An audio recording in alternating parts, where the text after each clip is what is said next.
ये तो सुबह सुबह तो उठे ही है। अभी तो देखिए ये मेहंदी लगाई है और ये एक पैर में मेहंदी एक पे नहीं, और ये बैठी है। तो और सब हम आपसे वीडियो में शेयर करते रहेंगे, आप लोग बने रहिएगा वीडियो में। तो गुड मॉर्निंग। तो आपसे अच्छी तरह तैयार होके फिर मिलती हूँ। तो आज दिन में क्या क्या करती हूँ, टीवी चल रही है, दिन में क्या क्या करते हैं वो सब शेयर करेंगे, बने रहिएगा वीडियो में। इसका बर्थडे भी है आज और करवा चौथ भी है, तो सभी को करवा चौथ की सब शुभकामनाएं, हार्दिक शुभकामनाएं। तो इस लेटी हुई है रवि बाहर, आंटी भी आने वाली है, एक जैसे लग रहा है। हाँ है ना। सुबह सुबह तो 6 साढ़े 6 हो रहे हैं शायद अभी, और वो कचरा पटक के आ गया पीपे का। ये देखो एक पैर में मेहंदी लगाई मैंने,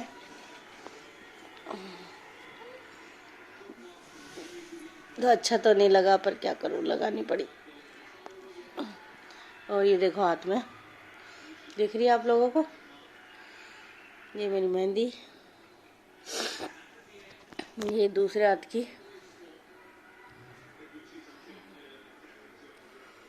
तो अभी सुबह सुबह का टाइम है और ये देखो ये सो रही है और इसका है आज बर्थडे, तो हैप्पी बर्थडे। Thank you. ये अभी सुबह सुबह उठी है तो इसलिए। हेलो वेलकम, मेरा ब्लॉग में बहुत बहुत स्वागत है। और मैं तैयार हो गई हूँ, तो अभी तो कथा करेंगे इसलिए तैयार हुई हूँ। ये है बर्थडे गर्ल, तो इसका बर्थडे भी आज। तो कैसी लग रही हूँ, ये शादी वाली चुन्नी पहनी है अभी तो मैंने, अभी तो थोड़ा ही तैयार हुआ है। तो कथा करूँगी, उसके बाद मैं शाम को अच्छे से तैयार होंगी और भी। तो वेलकम है, तो आप बताइएगा अच्छी लग रही हूँ क्या। हैप्पी करवा चौथ सभी को ही, मेरी तरफ से सभी को, सभी के सौभाग्यवती रहें, सदा सुखी रहें। तो यही है कि और सबने व्रत किया होगा। तो ये मैं कथा करने वेलकम, मेरा ब्लॉग में बहुत बहुत स्वागत है आप सभी का। सभी को करवा चौथ की बहुत बहुत बधाई हो। सभी ने हैप्पी करवा चौथ सभी को। तो मैं तैयार हो गई हूँ कथा करने के लिए। तो हमारे यहाँ कथा करते हैं, तो मैं कथा करने के लिए तैयार हूँ। तो आप सबने भी कथा कर ली होगी और अभी कथा करेंगे, उसके बाद में फिर शाम को तो पूजा पाठ अलग से होती है, तो आपको मैं बताऊंगी। आज वीडियो में बने रहिएगा, जो भी न्यू हो चैनल को सब्सक्राइब कर लीजिएगा। और ये वाली ड्रेस पहनी है मैंने, तो ये वाली चुन्नी मेरी शादी की है जो मैंने पहनी है अभी। तो बने रहिएगा वीडियो में आप सब। अभी कथा करते हैं।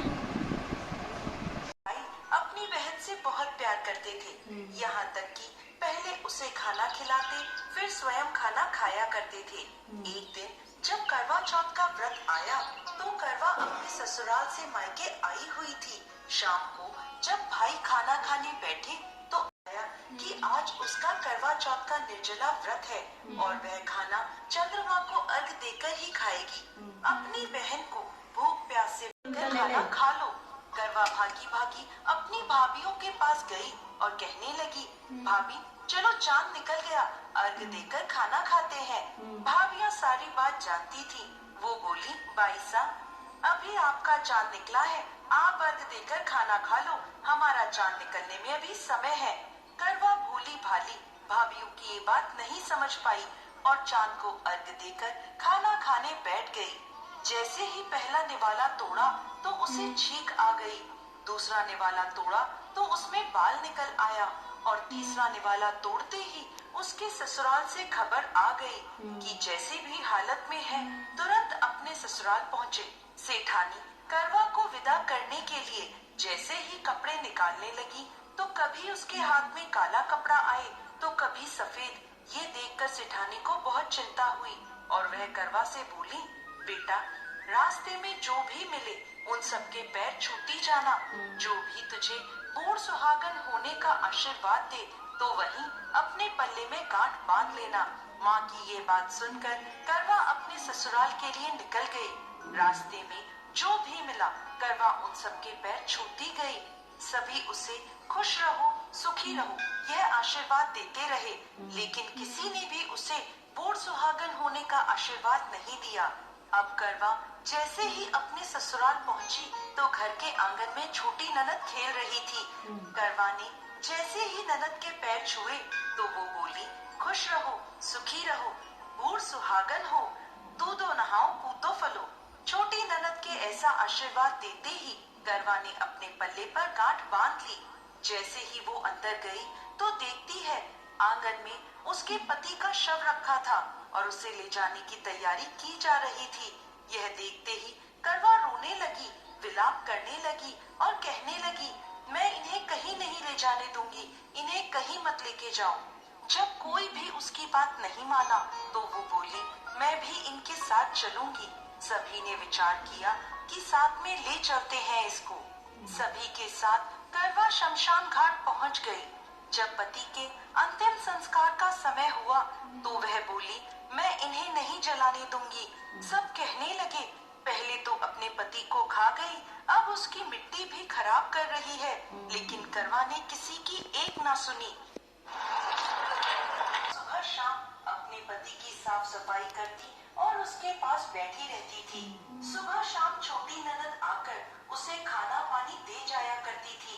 हमारी करवोले, भाइयों की प्यारी करवोले, तो और उनके पैर छोड़ना मत, 16 श्रृंगार का सारा सामान तैयार रखना।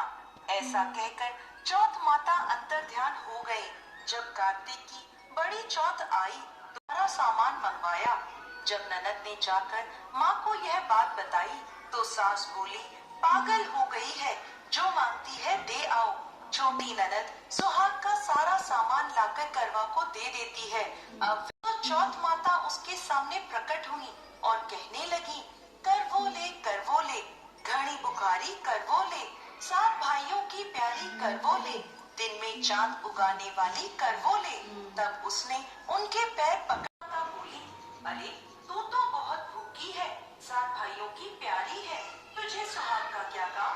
तो करवा कहने लगी, नहीं माता, मुझसे बहुत बड़ा। चौथ माता ने करवा से एक एक कर सुहाग का सारा सामान। तो करवा कहने लगी, माता मुझे तो हालात ने सब कुछ समझा दिया है, आप बस मेरा सुहाग मुझे वापस लौटा दें।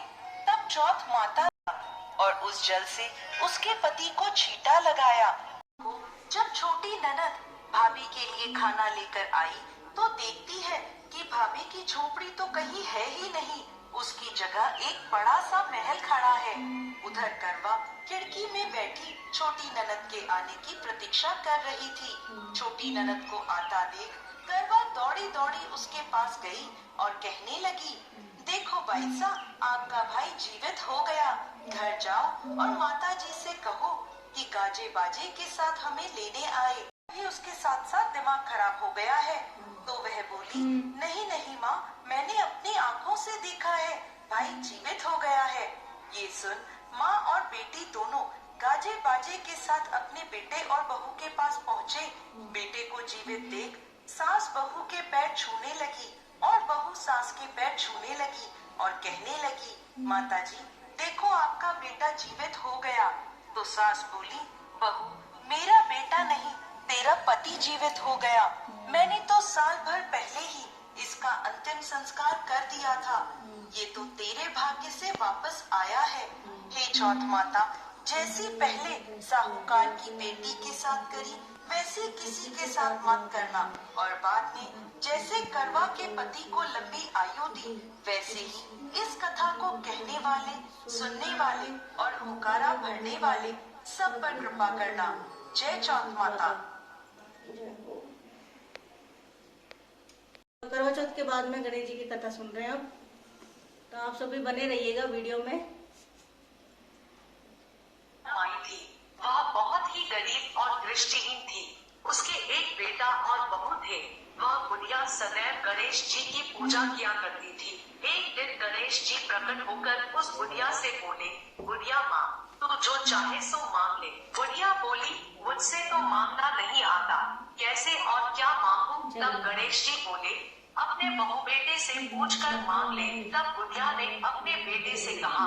गणेश जी कहते हैं कि तू कुछ मांग ले, बता मैं क्या मांगू? पुत्र ने कहा, माँ तू धन मांग ले। बहू से पूछा तो बहू ने कहा, नाती मांगने। तब बुढ़िया ने सोचा कि ये तो अपने अपने मतलब की बात कह रहे हैं। अब उस बुढ़िया ने पड़ोसिनों से पूछा तो उन्होंने कहा, बुढ़िया तू तो थोड़े दिन जिएगी, क्यों तू धन मांगे और क्यों नाती मांगे, तू तो अपनी आंखों की रोशनी मांग ले जिससे तेरी जिंदगी आराम से कट जाए। इस पर बुढ़िया बोली, यदि आप प्रसन्न हो तो मुझे 9 करोड़ की माया दे, निरोगी काया दे, अमर सुहाग दे, आंखों की रोशनी दे, नाती दे, पोता दे और सब परिवार को सुख दे और अंत में मोक्ष दे।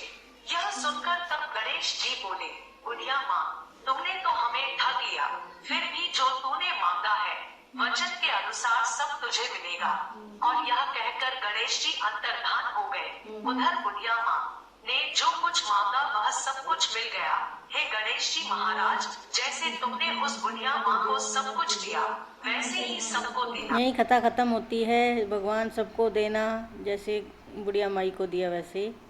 कल मैं श्री सूरज जी को देख रही हूँ, देखो कितना अच्छे सूरज जी दिख रहे हैं, तो मैं अर्घ दे रही हूँ। ओम सूर्याय नमः, ओम सूर्याय नमः, नित्याय नमः, जय हो जय सूर्य।